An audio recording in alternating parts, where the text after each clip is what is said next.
Here we go. You ready, wise guy? All right. Can you describe your first experience with someone in service? No. Can you describe your first experience with someone in service in recovery? Thank God it wasn't me. My first experience with somebody who's in service, and that'll touch back to where I met a few people that were coming into H&I commitments, and that's how I was introduced to the 12-step programs. And also, I realized that they were actually in service, and the purpose of why they're in service is because that's what's keeping them sober,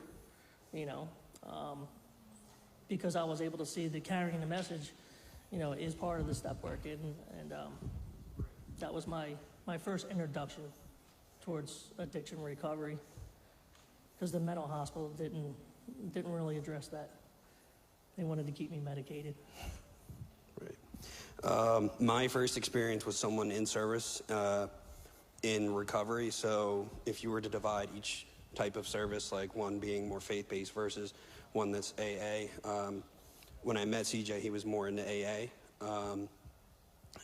So he would be the guy who, I first saw in the service of AA. And I had another person at that time who was more on the faith side, who would just knock on my door all the time in the morning and try to tell me about Jesus. And I would sit there for 2-3 hours arguing with him on my front doorstep about how it's not real. Do you really think all those animals were on the boat? And how did the snail get there? It probably took a while.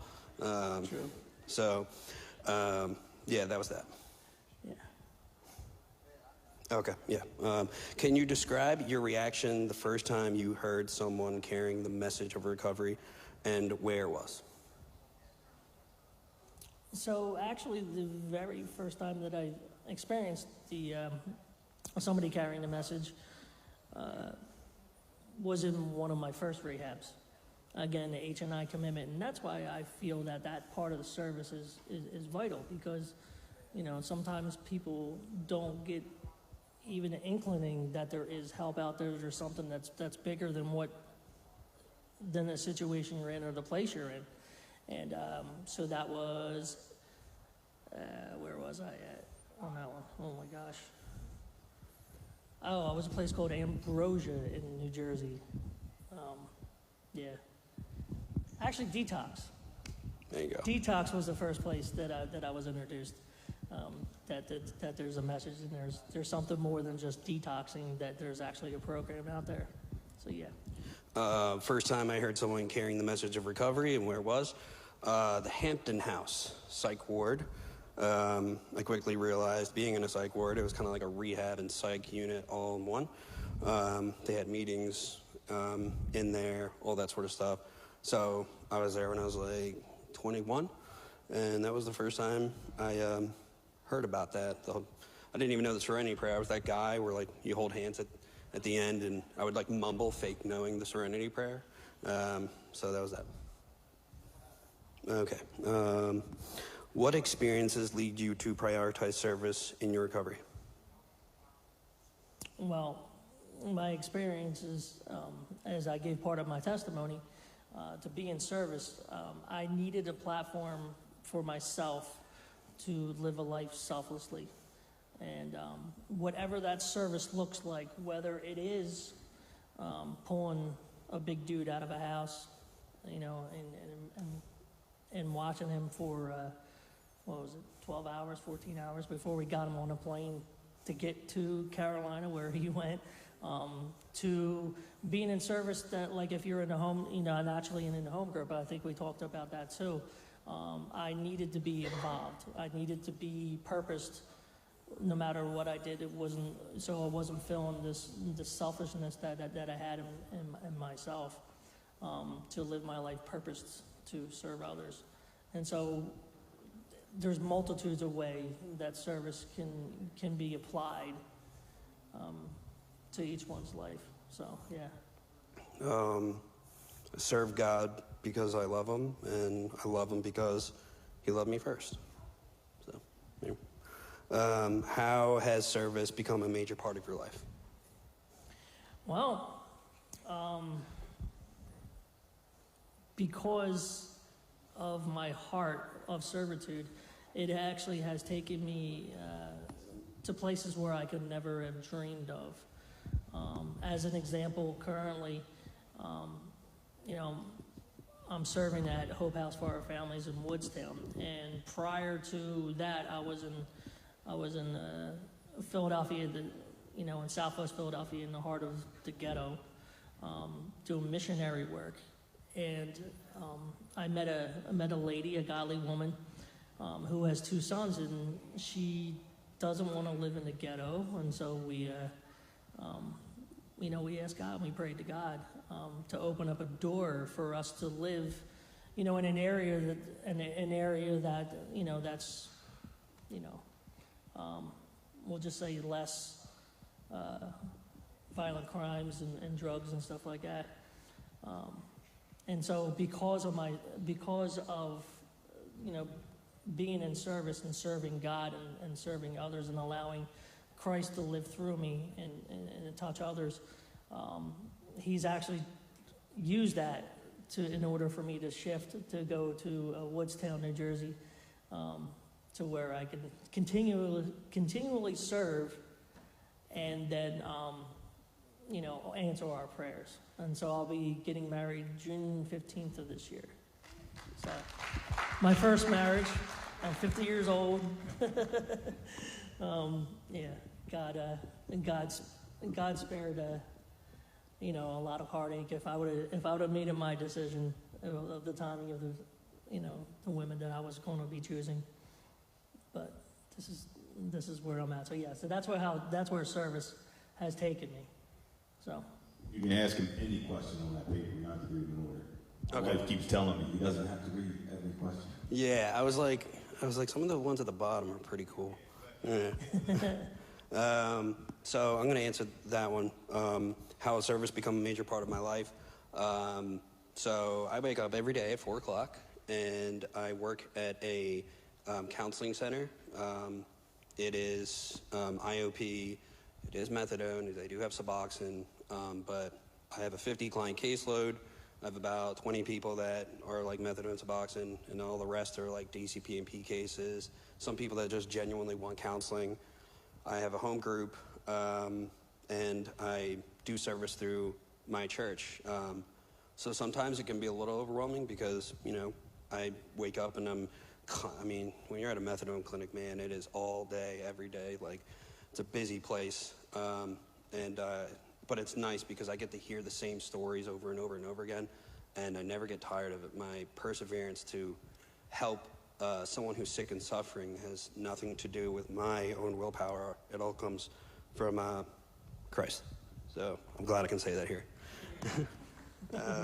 So can you describe how service improves your relationship with God? Wow. How does that? So living a day, understanding that you're being purposed to serve others, it's like, it's such a privilege. And that's the way I look at it. I'm privileged to allow Jesus to work in me, through me, and then to reach others.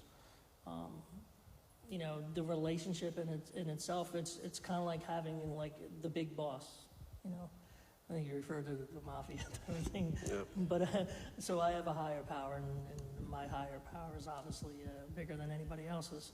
And so, as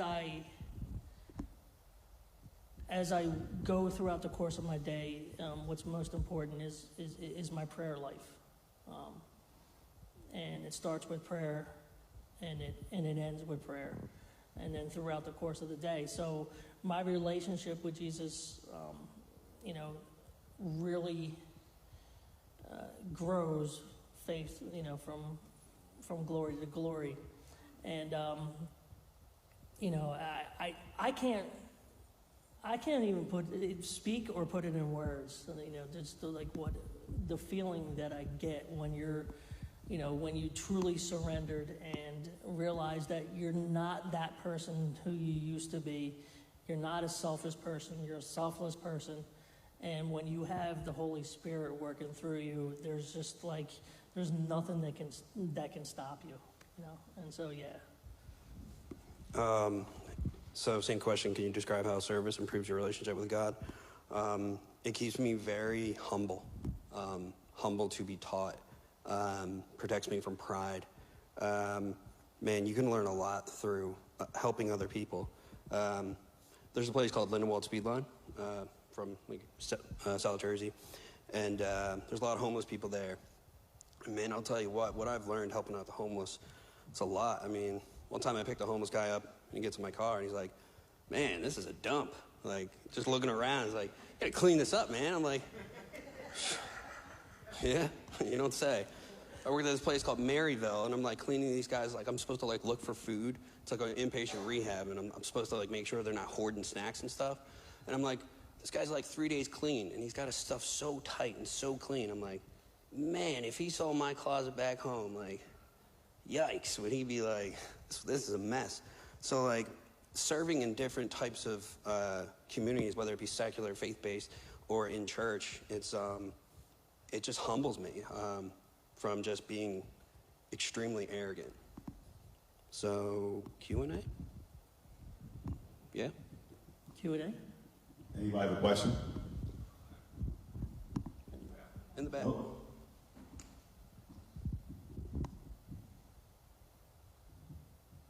Thank you so much, first off, for sharing your experience and your strength and your hope.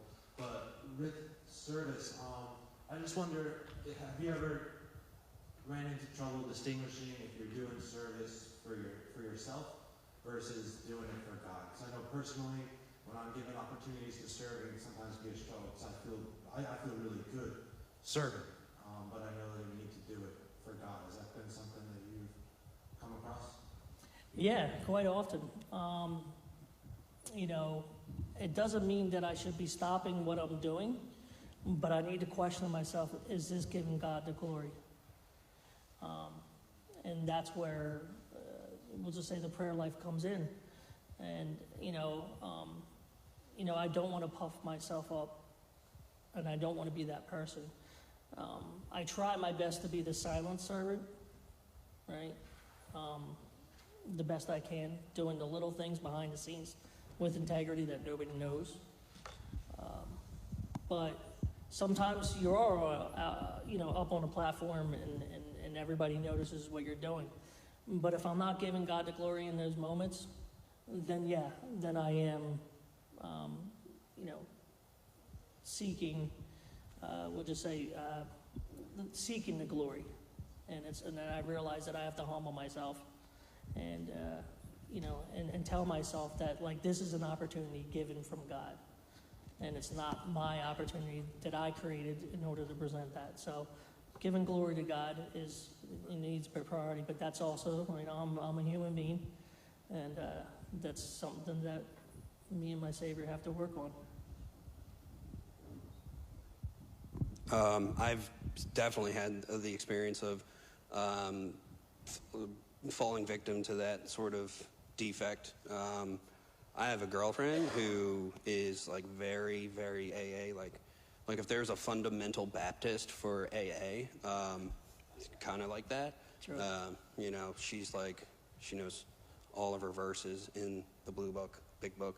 And I work as a counselor, and I have to be very careful if I can't always tell people how I help other people because it's supposed to be confidential, and I can't film it. I can't show you. And so sometimes I want to compete, but then I'm like, I got to catch myself. Well, not me. I let God catch me from falling victim to those sort of things. So when the confusion comes from, when I lean on my own understanding, I catch myself and lean on His.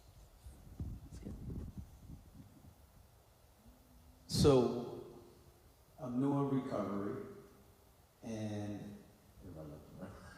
it's just a question, right? Say I'm new in recovery, and I'm fighting the shame that I have nothing to offer in service. Number one, what would you say to them? Question number 2A is, where would I start if I have nowhere to begin to start serving? What would you encourage that person? First.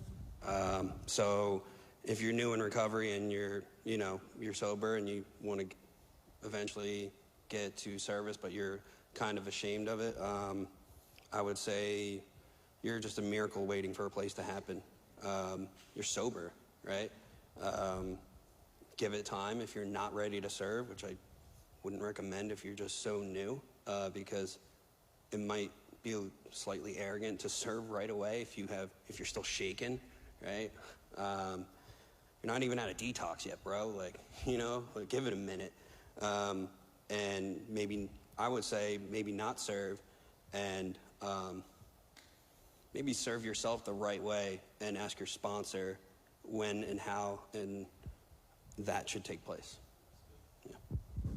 Yeah, I agree. And so, on the caveat of are you a Christian sponsor, or you allow God to present the opportunities for that individual, right? So if somebody feels not worthy, or somebody feels less than, or somebody feels not qualified, just the simple fact that they're sober and they are a miracle in your presence, you are qualified and you've already done the work and you've already been in service. Start out with the simple basics. The physical, tangible things. Okay, we'll get in. Start coming to meetings. Get yourself involved. Coffee, all these other commitments and stuff like that. That's good, because what it does is kind of put you in that position, baby steps, right? So the service part of it is too, is that as a sponsor, you want to tell them, listen, easy does it, right? And we have all the right sayings for those particular.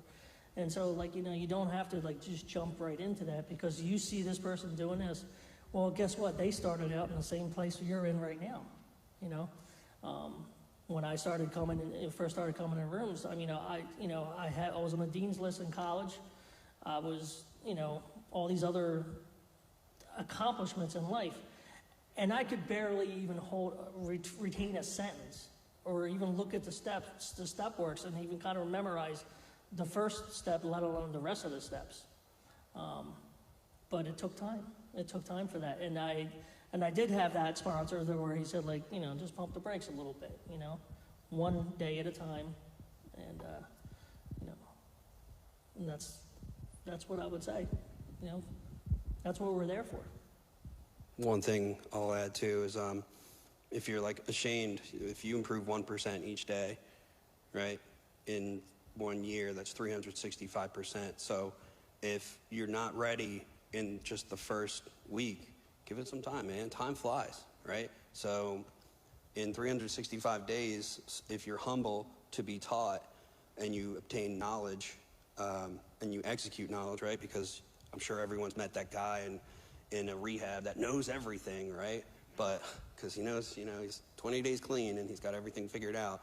You could know a lot and do nothing with it, and that makes you a fool, right?